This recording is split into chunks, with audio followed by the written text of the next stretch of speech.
we're recording.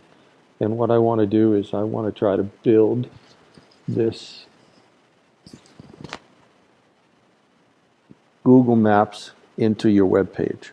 So you can see I have my Google Maps open. I'm going to share this one with the web page. So I'm going to open up Freeway. I'm going to create a new page, and I'm going to call it Google Map, just for the sake of a name. And what I want to do is use my master, the freshwater. And when I do that, now I've got this blank page. It's pretty easy. What we do here, when we're on our Google Maps, you're going to see a link way over here. And that link, if you click on it, will open up what you could paste in as the embedded website. But I think you should hit the Customize and Preview Embedded Map. When you do that, you get a choice. You can make small, medium, large, or custom. And you get to play around with what it will look like when somebody actually opens it and comes to it the first time. And so you can set it up. And I think I want to go a little larger so that they can see most of my points. And I want to center it there. And when I do, I can come down below here, and now I'm going to copy. I'm going to select it all. I'm going to copy that, and I'm going to go back to my Freeway. And just like we have done before, I'm going to insert a markup item, and I'm going to paste that code in there and say OK. Now the challenge is you can't see it, just like when we were putting YouTube clips. So what you have to do is you have to preview in your browser, and I'm going to preview in Safari just to see what this looks like.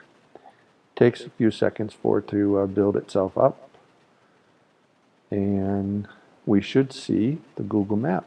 We may have to go back and adjust where it is. Not bad. I think that's going to be okay right there. And it's a live map. It will change as you change it. The viewer can change it now to make it bigger or smaller.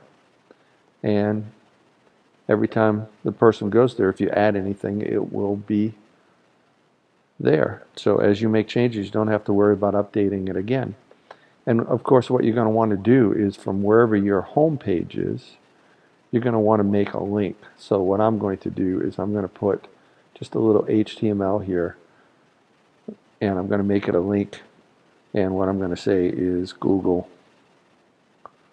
Map. And because what I'd like to do is give it a little bit of spacing around that, I'm going to give it like a 3, and maybe I'll go back to a 2 for padding. And then I'm going to highlight it. And if you remember, when I highlight it, got to go down here to the link. And what I'm going to do is I'm going to go to my Google Map. And now what I've got is a working map. I will have to remember to save this, and then I'll need to remember to upload it as well so that I can actually see it. Okay, I hope that works for you, and that's how you're going to embed your Google Map into your website.